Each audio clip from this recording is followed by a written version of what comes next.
The girl in the burning car shouldn't have been alive.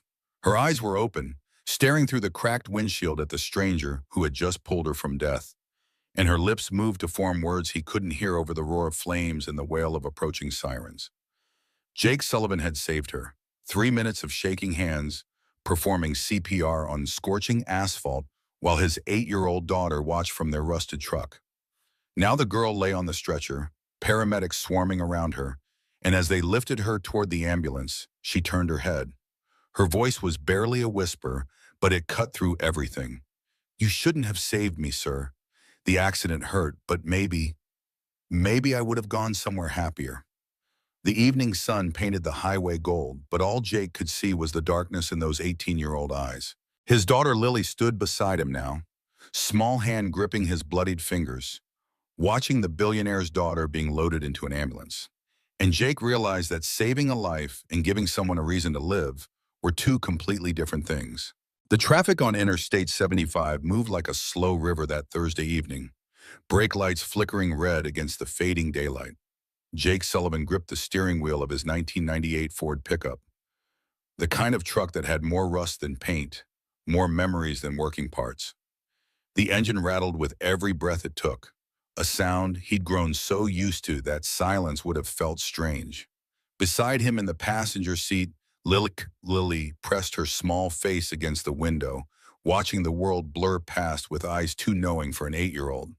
"Daddy, why did you stop saving people?" Her voice cut through the engine noise like a blade through paper. Jake's hands tightened on the wheel, knuckles going white. In the rearview mirror, he could see the plastic bag from the hospital pharmacy swinging from the coat hook, full of medications they could barely afford. Lily's heart condition had a name he could barely pronounce, but the price tag was crystal clear. $300,000 for the surgery she needed.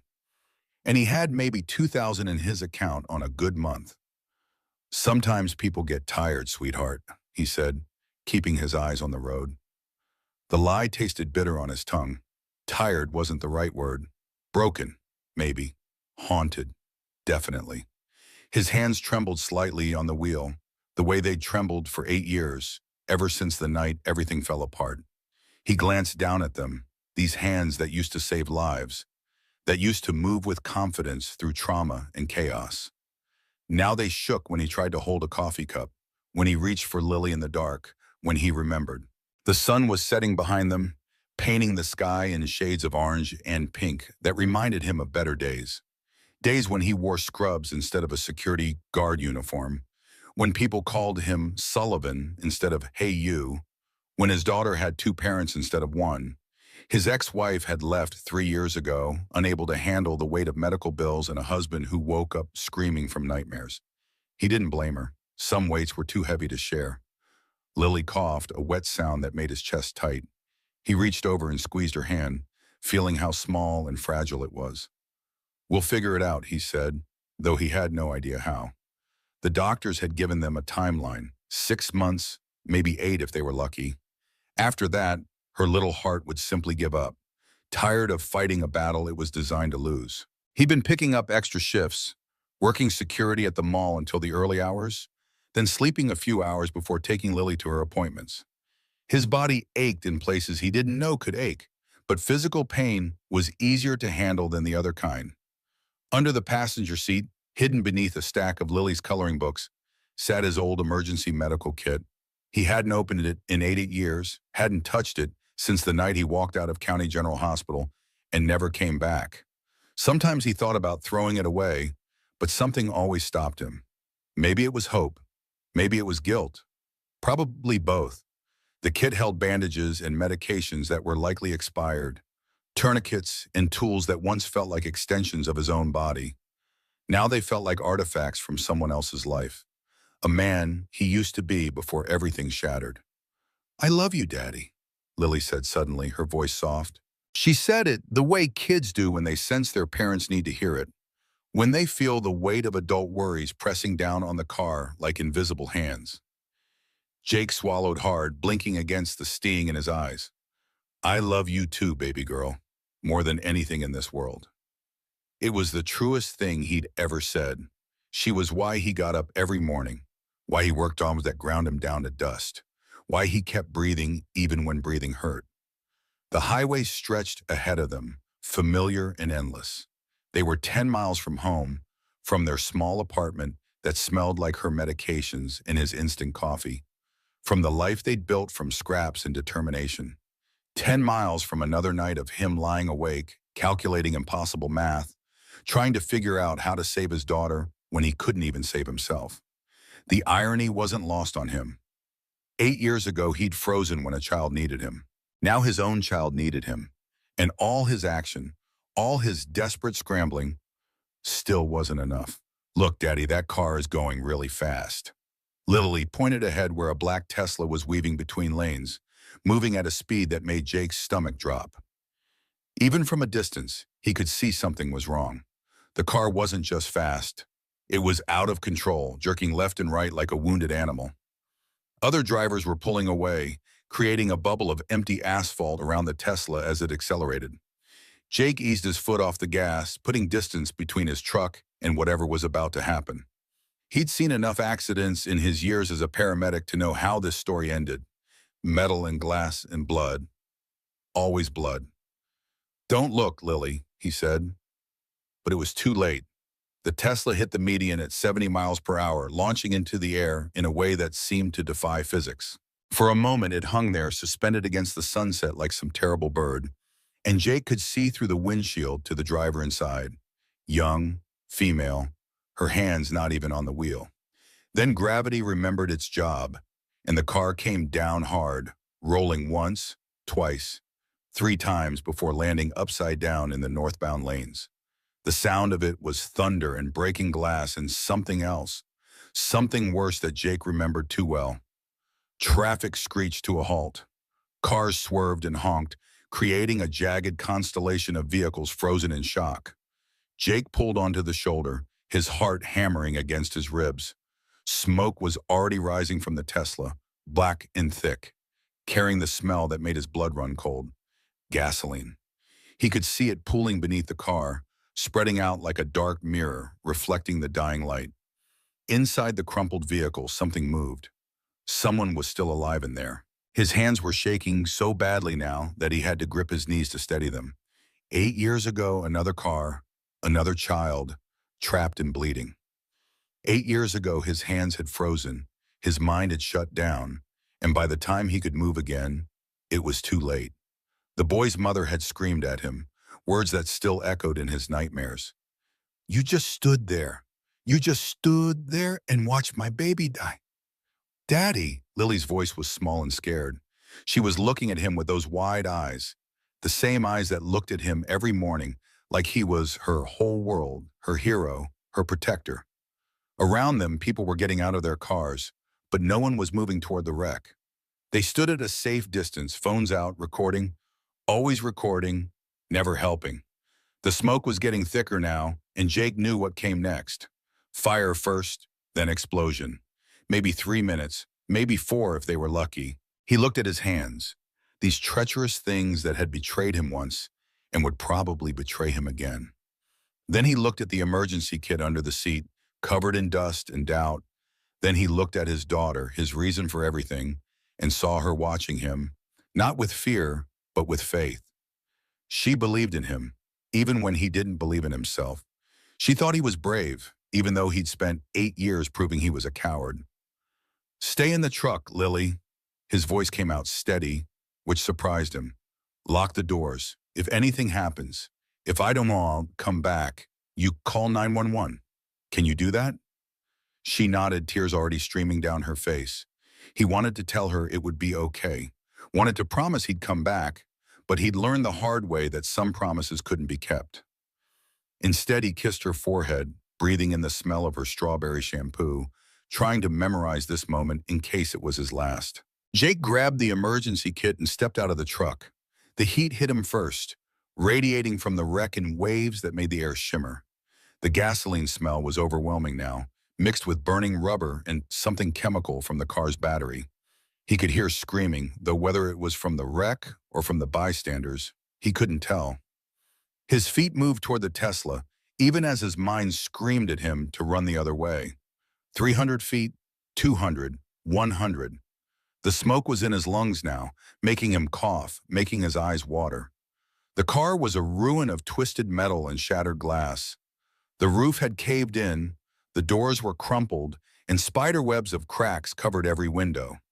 But through the windshield, he could see her, a girl, maybe 17 or 18, hanging upside down from her seatbelt. Her eyes were closed, blood running down her forehead in thin streams. She wasn't moving. For a horrible second, Jake thought he was too late again, that history was repeating itself in the cruelest way possible. Then her chest rose and fell, shallow but there. She was breathing. She was alive for now. His hands were shaking so badly that he almost dropped the kit. The old panic was rising in his chest, that familiar tightness that made it hard to breathe, hard to think. Not now, he begged his body. Please, not now. He forced himself to focus, to remember his training, to let muscle memory take over where his mind was failing. The driver's side door was crushed beyond opening. The passenger side was closer to the flames, but it was his only option. He pulled on the handle and it didn't budge. Pulled harder. Nothing. The metal had warped in the impact, sealing the girl inside her own coffin. A rock. He needed something heavy. His eyes scanned the ground and found a piece of concrete from the median. He grabbed it, ignoring how it cut into his palms, and brought it down on the passenger window. Once, twice, 3 times before the glass gave way, shattering into 1,000 pieces that rained down into the car. He reached through, unlocking the door from the inside, pulling it open with strength he didn't know he still had. Heat poured out, and with it, more smoke. The fire was spreading faster than he'd thought. Maybe 2 minutes left now, maybe less. He crawled through the window, cutting himself on the glass still stuck in the frame, and reached the girl. Up close, he could see she was young, so young it made his chest ache. Expensive clothes torn and bloody, jewelry that probably cost more than his truck glinting in the firelight. This was someone's daughter, someone's whole world, just like Lily was his. Her seatbelt had locked on impact, holding her suspended, but the pressure on her chest was making it harder for her to breathe. He pulled out his trauma shears from the kit, the same ones he'd used 1,000 times before, and cut through the belt. She fell into his arms, dead weight and limp. He maneuvered her through the passenger door, his shoulders screaming in protest, his lungs burning from the smoke. Behind the car, flames were licking up toward the gas tank, hungry and inevitable. The heat was intense enough now that the hair on his arms was singeing. He dragged her away from the wreck, his legs pumping, his heart exploding in his chest. 20 feet, 30 feet, 50 feet. Not far enough, never far enough. He laid her on the asphalt, putting his kit beside her, and started his assessment the way he'd been trained a lifetime ago. Airway, breathing, circulation. Her airway was clear, but her breathing was shallow and rapid. He checked her pulse at the neck, at the wrist, weak and thready, barely there. Then, as his fingers pressed against her wrist, her pulse stopped. Just stopped, like someone had flipped a switch. No, no, no, no. His hands hovered over her chest, shaking so violently now that he could barely control them. Daddy, help her! Lily's voice cut through everything, sharp and desperate. She'd gotten out of the truck, despite his orders, was standing at a distance, watching him with tears streaming down her face. All around them, people had their phones out, recording this moment, this failure that was about to happen. Witnesses to his cowardice. Round 2. The girl's lips were turning blue. Every second he wasted was a second closer to losing her. Jake's mind flashed back 8 years. A different parking lot, a different child, the same shaking hands. The boy had been 10 years old, hit by a car while riding his bike. Simple trauma. Nothing Jake hadn't handled 100 times before. But that night, something in him had broken. His hands wouldn't stop shaking. His mind wouldn't work, and he'd stood there, frozen, while the boy's life slipped away. Even now, he could remember the mother's face, the way she'd looked at him when they pronounced her son dead.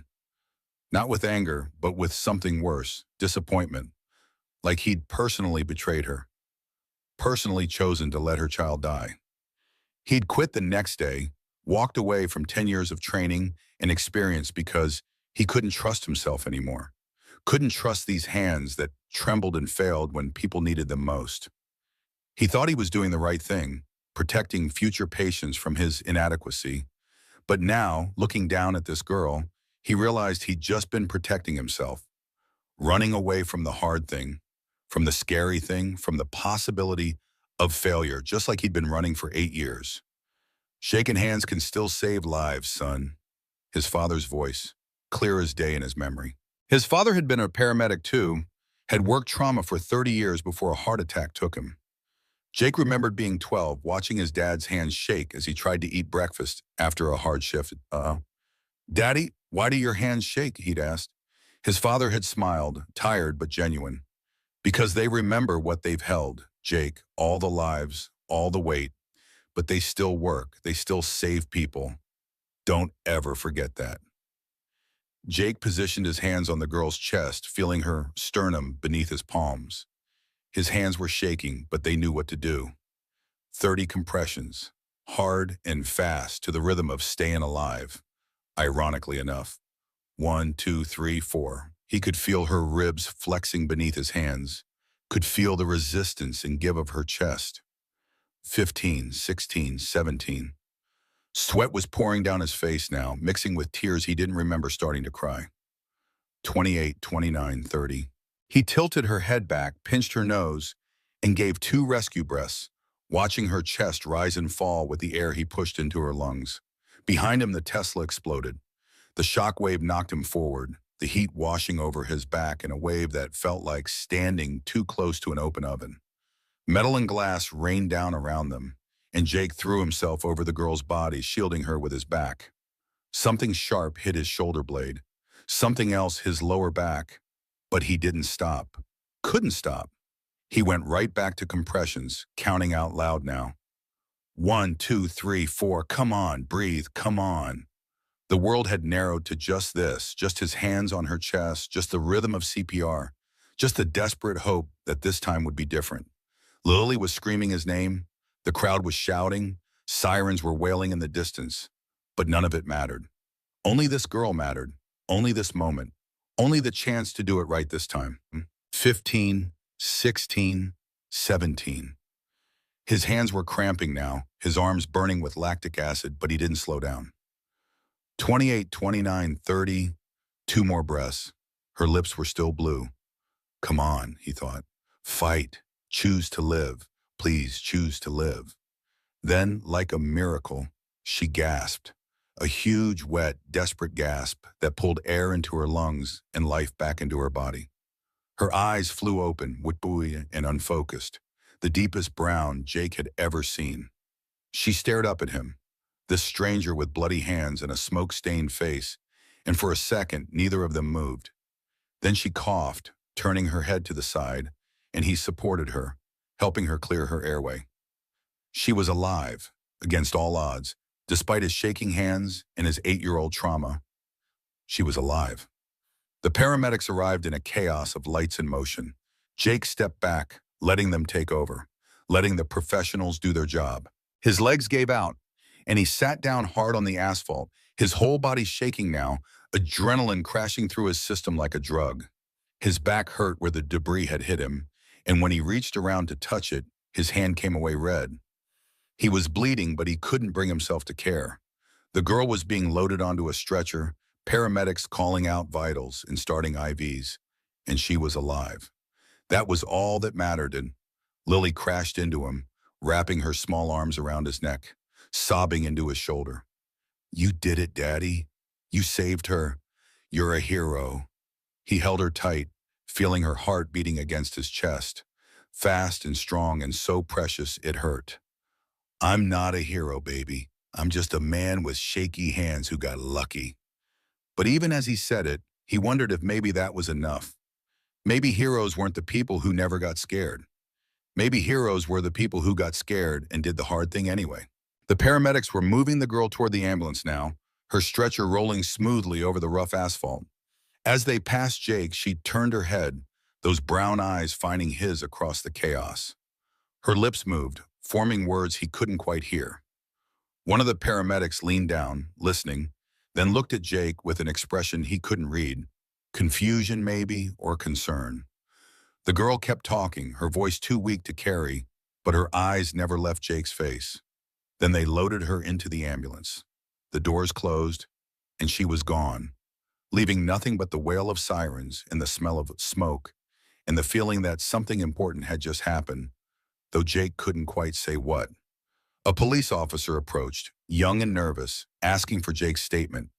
He gave it mechanically, describing the accident, the rescue, the explosion, gave his name and address, and watched the officer write it all down in a little notebook. Other witnesses were being interviewed, their phones confiscated for evidence, and Jake caught snippets of their conversations. He just ran right in there. Thought he was crazy. Saved her life, no question. The words felt like they were about someone else, some other Jake Sullivan who was brave and capable instead of broken and afraid. Another paramedic was checking Jake's injuries now, cleaning the cuts on his back, telling him he needed stitches. He barely felt it. The pain was distant, someone else's problem. All he could think about was the girl's eyes, the way they looked at him in that last moment before the ambulance doors closed, not with gratitude, like he'd expected, but with something else, something that looked almost like accusation or maybe sorrow, like he'd done something wrong by saving her, like she'd wanted the alternative. The paramedic finished bandaging him and told him to go to the hospital, get properly checked out. Jake nodded but had no intention of going. He couldn't afford the emergency room bill, couldn't afford to take time off work, couldn't afford anything beyond the bare minimum of existing. He walked back to his truck with Lily, both of them silent now, processing what had just happened. His hands had stopped shaking, he realized. For the first time in 8 years, they were completely steady. He looked at them in wonder, these hands that had saved a life, that had remembered what to do, even when his mind had forgotten how to be brave. They drove home in silence, Lily eventually falling asleep against the window, exhausted by fear and relief. Jake kept replaying the moment over and over in his head. The girl's pulse stopping, his hands moving, the compressions and breaths, the explosion, and the miracle of her gasping back to life. He'd done it. After 8 years of running, of hiding, of hating himself, he'd finally done it, saved someone, made a difference. Maybe, just maybe, started to forgive himself. Their apartment was dark and cold when they got home. Jake carried Lily inside, tucking her into bed, still fully clothed because she was too deeply asleep to wake. He kissed her forehead, breathing in the smell of her, grateful beyond words that she was here, that she was his, that he had a reason to keep fighting. Then he went to the bathroom and really looked at himself in the mirror for the first time in hours. His face was covered in soot and sweat. His shirt was torn and bloody, and his eyes were red from smoke and tears. But beneath all that, he saw something he hadn't seen in years. Not quite peace, but maybe the beginning of it. He showered, watching the water run red and then brown and finally clear as it washed away the evidence of the day. The cuts on his back stung, but it was a good pain, the kind that reminded him he was alive, that he'd done something that mattered. He dried off and fell into bed, expecting nightmares, expecting to relive the crash and the fear and the explosion. But instead, he slept dreamlessly for the first time in 8 years, his hands still and quiet on the pillow beside him. 3 days passed in a blur of normalcy. Jake went back to work, standing in the empty mall in the early hours, watching security monitors, and thinking about that Thursday evening. The story had made the news. Local man saves tech billionaire's daughter from burning wreck. They'd shown his picture, an old one from his paramedic days when he'd looked younger and less tired, and the phone had started ringing. News stations wanting interviews, people wanting to tell him he was a hero, his old supervisor from the hospital calling to say they had taken him back any time. He ignored them all. He didn't want fame, didn't want attention. He just wanted to forget, to move on, to let that moment exist as one good thing in a life full of hard things. But on the 4th day, a black Mercedes pulled up outside his apartment building, looking as out of place as a diamond in a coal mine. Jake watched from his window as a man in an expensive suit got out, looking up at the building with an expression of barely concealed disgust. Rich guy, Jake thought, probably lost. But then the man checked a piece of paper in his hand, looked at the address on the building, and headed for the entrance. Jake's stomach dropped. He knew somehow who this was before the knock came on his door. Robert Matthews looked exactly like his pictures in the business magazines. Mid-50s, silver hair perfectly styled, suit that probably cost more than Jake's truck, and eyes that calculated the value of everything they saw. He stood in Jake's doorway, taking in the cramped apartment with its peeling paint and secondhand furniture, and Jake watched him do the math. This is what poverty looks like, those eyes said. This is where heroes live when they're not heroes anymore. Mr. Sullivan, Robert said, extending a hand, I've been looking for you. They sat at Jake's small kitchen table, two men from different worlds trying to find common ground. Robert explained that his daughter Sophie was recovering at Mercy General Hospital. Broken ribs, a concussion, and some internal bruising. But alive. Completely, miraculously alive.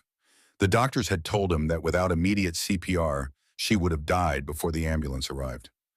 Jake had saved her life, no question, no debate.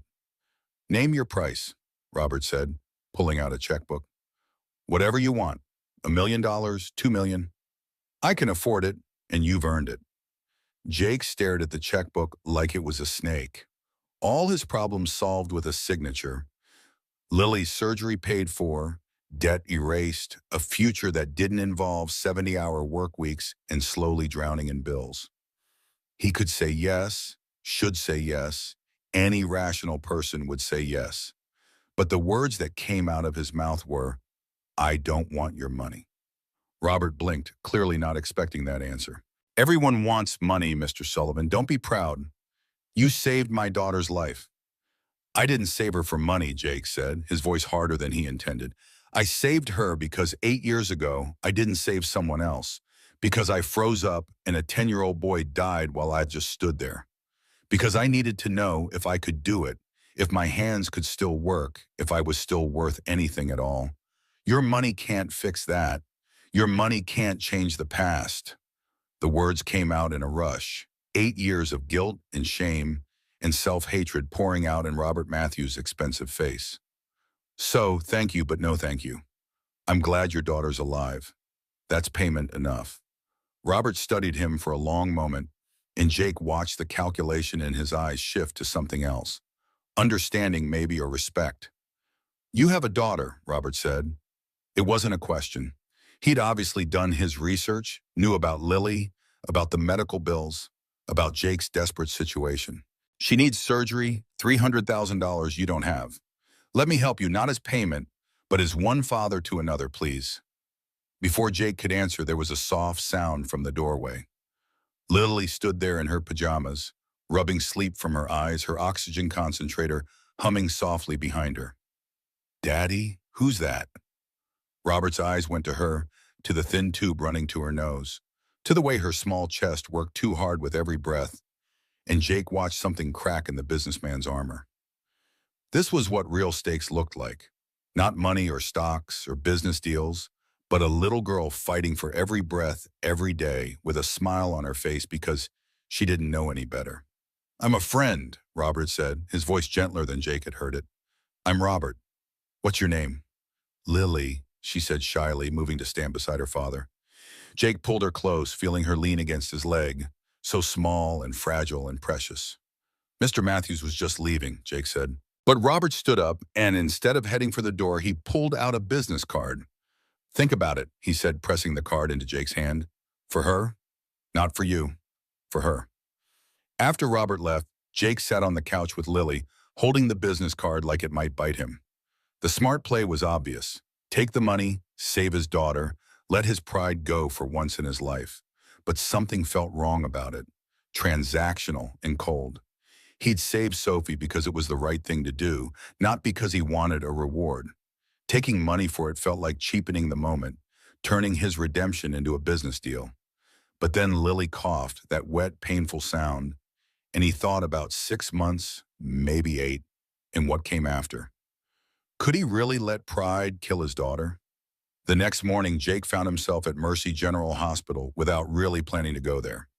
He told himself he just wanted to check on Sophie, make sure she was recovering. That was his job, wasn't it? He'd saved her life, which made him responsible for making sure it stuck. But as he walked through the gleaming halls, past nurses and doctors who looked at him with recognition and respect, he knew he was lying to himself. He needed to see her, needed to understand what those last words had meant, the ones he couldn't quite hear as the ambulance doors closed. Sophie's room was on the 5th floor, the VIP wing, where everything was nicer and quieter and more expensive. Robert Matthews sat outside the door, looking smaller somehow, less intimidating. "She's been asking about you," he said when he saw Jake, the man who pulled her out.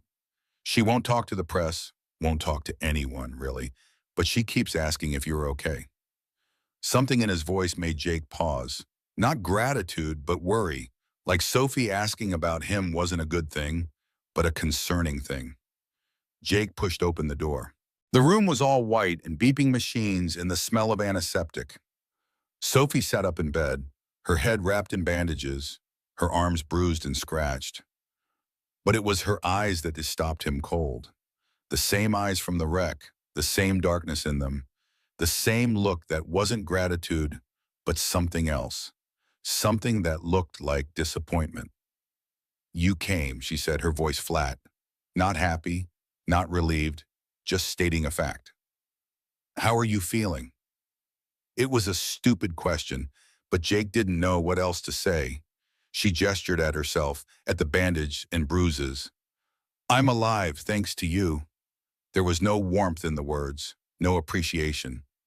Jake moved closer, his instincts as a medic kicking in, assessing her condition, even though it wasn't his job anymore. "The ribs will heal," he said. "The concussion might give you headaches for a while, but you'll be fine. You're young and strong." "I didn't want to be fine." The words dropped into the silence like stones into water. Jake froze. "What?" Sophie looked at him, really looked at him, and he saw tears building in her eyes. "I didn't want to be fine. I didn't want to be saved. That accident hurt, but I thought maybe finally I'd get to go somewhere happier, somewhere where I'm not Robert Matthews' daughter, where I'm not a disappointment, where I don't have to pretend anymore." The room tilted sideways.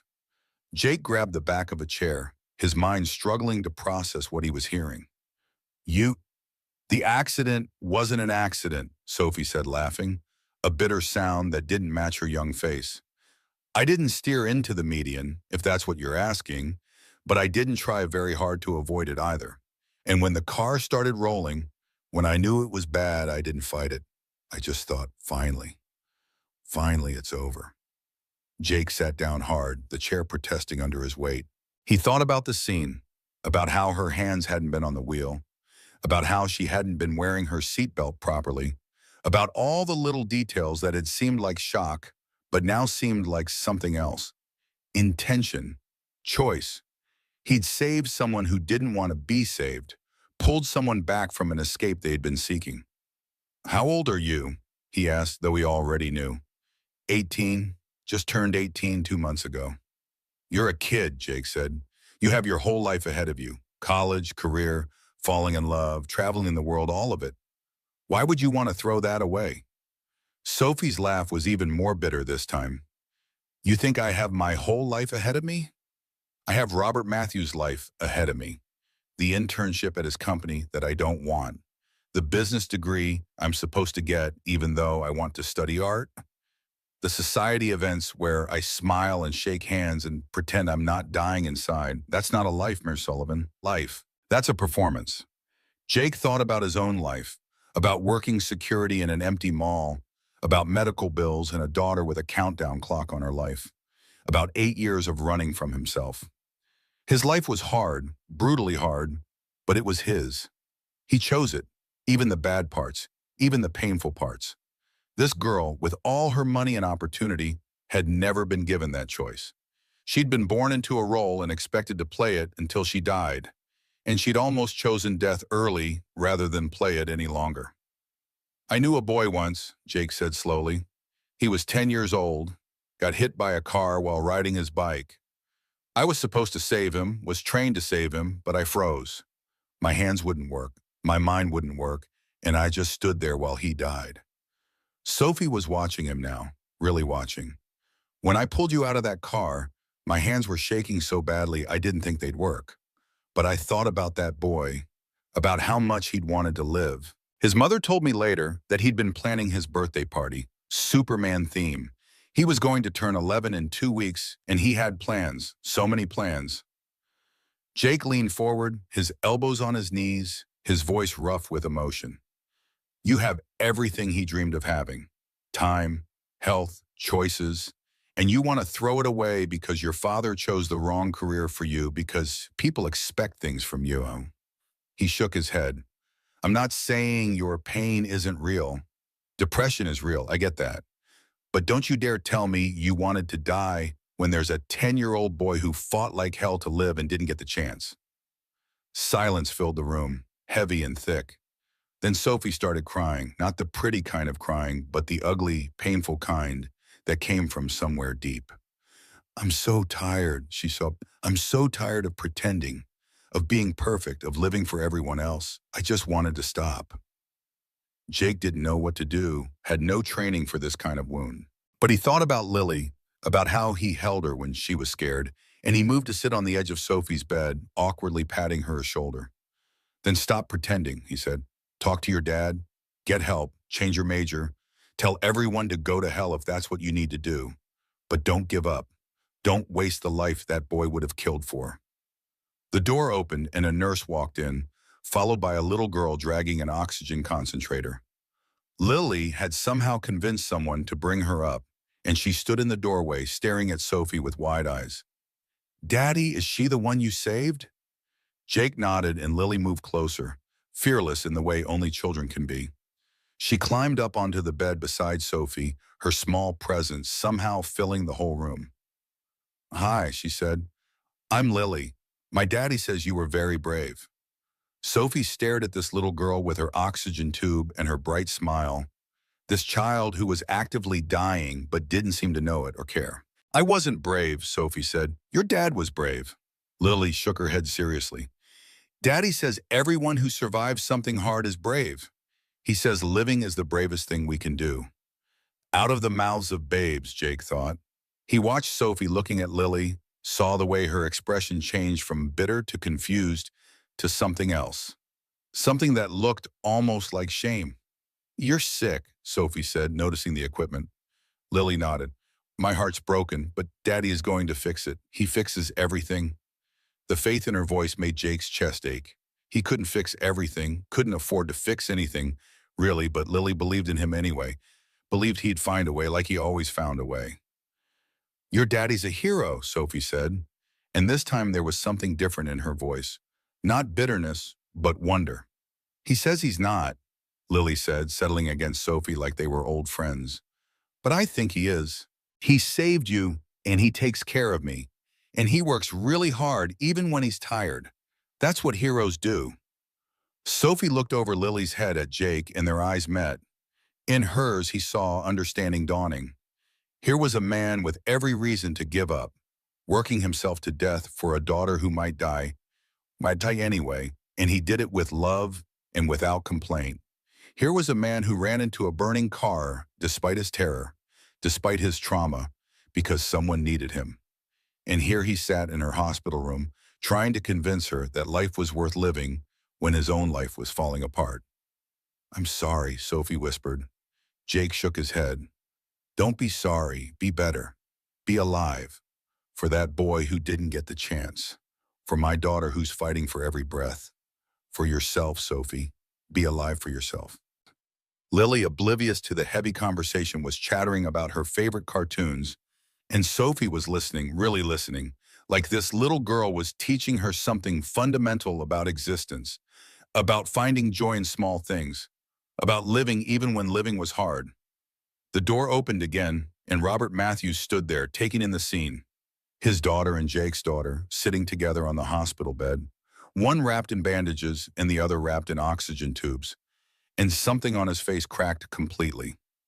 He'd almost lost her, Jake realized, not in the accident, but long before, lost her to expectations and pressure and the weight of being Robert Matthews' daughter. The accident was just the final symptom of a disease that had been growing for years. Sophie, Robert said, his voice breaking. "I'm so sorry. I didn't know. I didn't see." Sophie looked at her father, and Jake saw the hunger in her eyes, the desperate need for him to mean it, to really see her for once. "I don't want to work at your company, Dad," she said. "I want to study art. I want to paint. And I know that disappoints you, but I can't keep living your dream. It's killing me." Robert moved to the bed, gently taking Sophie's hand. "Then study art, paint, do whatever makes you happy. I just want you alive, Sophie. I just want my daughter back." He looked at Jake, tears streaming down his face without shame. "You gave her back to me, and I'll never have the words to thank you enough. Please let me help your daughter. Let me give you what you gave me."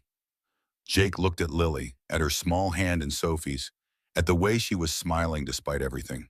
He thought about pride and need and the difference between earning something and accepting help. He thought about that 10-year-old boy who'd fought to live and lost. He thought about Sophie, who'd fought to die and lived. And he thought about Lily, who was fighting every single day just to take her next breath. "Okay," he said, "for her. Not for me, for her." The weeks that followed were a blur of activity. Robert Matthews didn't just pay for Lily's surgery. He paid for the best surgeon in the country to fly in and perform it, paid for private recovery rooms and specialists and everything a desperate father with no money could never afford. Jake tried to feel guilty about accepting it, tried to feel like he was taking advantage. But every time he saw Lily's face light up at another treatment, another step toward health, he let the guilt go. Sophie came to visit Lily the day before the surgery, bringing art supplies and a tentative smile. She'd started therapy, she told Jake quietly while Lily was distracted by crayons. Real therapy, not just the kind where you talked about your feelings, but the kind where you worked through trauma and learned coping mechanisms and addressed the root causes of pain. It was hard, she said, harder than she'd expected, but it was working. She wanted to live now, really live, not just exist. "What changed?" Jake asked. And Sophie looked at Lily, this little girl coloring a picture of a heart with wings. "Her," Sophie said simply. "She has every reason to give up, and she doesn't. She loves life, even though life's been cruel to her. And I realized I've been so focused on what I don't have that I forgot to appreciate what I do. Time, health, a father who loves me, choices." She looked at Jake. "You taught me that. Both of you." The surgery was long, 8 hours of Jake pacing in the waiting room while Lily's fate was decided by scalpels and sutures. Sophie sat with him, and Robert brought coffee that neither of them drank. When the surgeon finally came out, still in his scrubs, Jake couldn't breathe. "She did beautifully," the surgeon said. "The repair was successful. She'll need time to recover, but barring complications, your daughter should live a normal, healthy life." Jake dropped to his knees right there in the waiting room, sobs tearing out of his chest, 8 years of weight, of fear, of desperation, of barely holding on. And suddenly it was okay. His daughter was okay. She was going to live. He felt hands on his shoulders, Robert and Sophie holding him up, holding him together, and he let himself be weak for once, let himself fall apart because someone was there to catch him. 2 weeks later, Lily came home, not to their cramped apartment, but to a new place that Robert had arranged. Nothing fancy, Jake had been firm about that, but clean and safe and in a good school district. The medical bills were paid, the surgery was successful, and Lily was laughing again, running again, being a kid again. Jake went back to work, but not as a security guard. Robert had made calls, pulled strings, and suddenly the hospital wanted him back. Wanted him to rejoin the emergency medical team, to use his skills where they mattered. His first shift back was terrifying.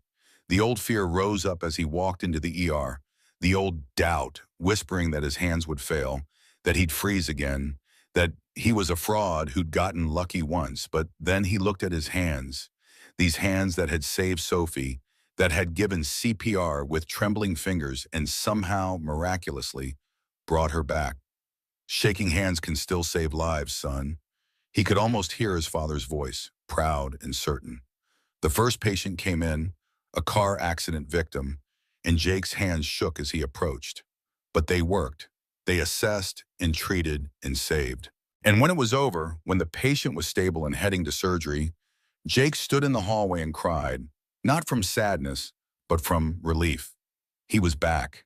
After 8 years of running, he was finally back. 6 months passed in a strange new rhythm. Lily went to school, made friends, and played without getting winded.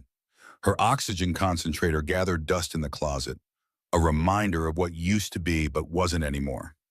Jake worked at the hospital and slowly, painfully forgave himself for the boy he couldn't save. He visited the boy's mother, who still lived in the same house, and told her about Sophie and Lily and redemption. She cried and he cried, and she told him what he needed to hear for 8 years. He wouldn't want you to stop saving people. He'd want his death to mean something. Sophie started college, studying art like she'd always dreamed. She came by the apartment every week, bringing paintings for Lily's room and stories about classes that lit up her face in a way money never had. She'd started a volunteer program at the hospital, working with kids in the pediatric ward, helping them process their own fears and pain through art therapy. "You saved me twice," she told Jake once. "Once from the fire and once from myself." Robert Matthews changed too. He stepped back from his company, letting others run it while he focused on being a father. Jake would see him at Lily's school events, at Sophie's art shows, just being present in a way he never had before. Money couldn't buy time, couldn't buy presence, couldn't buy love, but almost losing everything had taught him to appreciate what mattered. On a Thursday evening, 6 months after the accident, Jake drove home from work on Interstate 75, the same route he'd taken that day. Lily sat beside him, chattering about her day at school, healthy and happy and so full of life, it made his heart ache in the best way. The sun was setting, painting the sky in orange, and everything felt full circle. Same road, same time of day, same daughter beside him. But everything was different. "Daddy, tell me again how you became a hero," Lily said, like she did almost every week. Jake smiled. "I'm not a hero, baby. I'm just a man who stopped running." She considered this seriously. "But you saved Sophie. That makes you a hero." He shook his head. "Sophie saved herself. I just gave her the chance." They passed the spot where the accident had happened. Someone had put flowers there, a memorial to what might have been. Jake slowed down, looking at the spot where he'd faced his demons and won, where shaking hands had saved a life, where he'd learned that courage wasn't the absence of fear, but action despite it. "Do you ever think about that boy?" Lily asked quietly. She knew the story now, knew about her father's past and his pain. "Every day," Jake said honestly. "But now when I think about him, I remember that his death meant something. It taught me that I couldn't run forever, that some debts have to be paid forward, not back." His phone rang, the hospital calling, another accident, another life hanging in the balance. Jake looked at Lily. "I have to go, sweetheart. Emergency call." She nodded, understanding now what it meant to have a father who saved lives. "Go, Daddy. That's what heroes do." He pulled over, and Robert's car was already waiting, having agreed to be Jake's backup for situations like this. Robert took Lily, squeezing Jake's shoulder. "Go save someone," he said. Jake grabbed his emergency kit, the same one he'd carried for 8 years without using. But now it was fresh and stocked and ready, like him. He ran toward his truck, toward whatever emergency waited, and his hands were steady, not because the fear was gone. The fear would probably never be completely gone, but because fear didn't matter anymore. What mattered was showing up. What mattered was trying. What mattered was being brave enough to act even when action terrified you.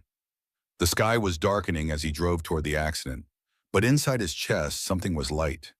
He thought about the boy he couldn't save, the girl he did save, the daughter who was saved by a stranger's generosity, and the man he'd become through all of it.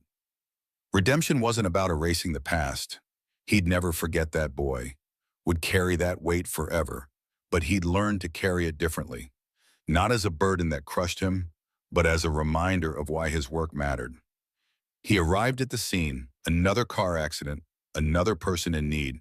His hands were shaking as he grabbed his kit, but they were also ready. Ready to save lives, ready to make a difference, ready to prove that shaking hands could still do the work that mattered most. He ran toward the wreck, toward the smoke and chaos, toward another chance to pay forward what he owed. Behind him, the sun set completely, darkness settling over the highway. But Jake Sullivan ran into it without hesitation. A man who'd learned that sometimes the bravest thing you can do is keep going, keep trying, keep saving lives, even when your hands shake, even when you're scared, even when you've failed before. Because every life mattered, every attempt mattered, and sometimes, just sometimes, shaking hands were exactly what someone needed to pull them back from the edge. He reached the car and got to work, his training taking over, his hands steady despite their trembling. And in that moment, as he saved another life, Jake finally understood what his father had been trying to tell him all those years ago. It wasn't about perfect hands or fearless hearts. It was about showing up, about trying, about being brave enough to act even when every instinct screamed to run away. That was what heroes did, not because they were special or gifted or fearless, but because when someone needed help, they answered every single time, even when their hands shook, especially then. The story of Jake Sullivan, a single father haunted by past failures, teaches us a profound lesson about courage and the power of showing up despite fear. Jake's journey, running into a burning wreck to save Sophie, a stranger who didn't want to be saved, while carrying the weight of his daughter Lily's illness and his own guilt, reveals that true heroism isn't about being fearless. It's about acting in the face of trembling hands and paralyzing doubt. His choice to save Sophie, not for reward but to prove to himself he could still make a difference, reminds us that our past mistakes don't define us. Our willingness to try again does. Jake's story, woven with Lily's unwavering faith and Sophie's struggle to find her own reason to live, shows that every life is worth fighting for, even when it feels impossible. It's a call to embrace our vulnerabilities, to keep going for those we love, and to extend compassion to others, even strangers, because every act of courage ripples outward, transforming lives. Jake's redemption, Lily's survival, and Sophie's newfound purpose illustrate that hope can emerge from the darkest moments if we dare to act. What does this story stir in you? Have you ever faced a moment where fear nearly stopped you, but you pushed through? Share your experiences in the comments. We'd love to hear how you've found courage in tough times. If Jake's story of shaky hands and steadfast heart inspired you, please like, subscribe, and hit the notification bell to join our community. Let's keep sharing stories that remind us to stay human, to keep trying, and to never stop saving lives, our own or others.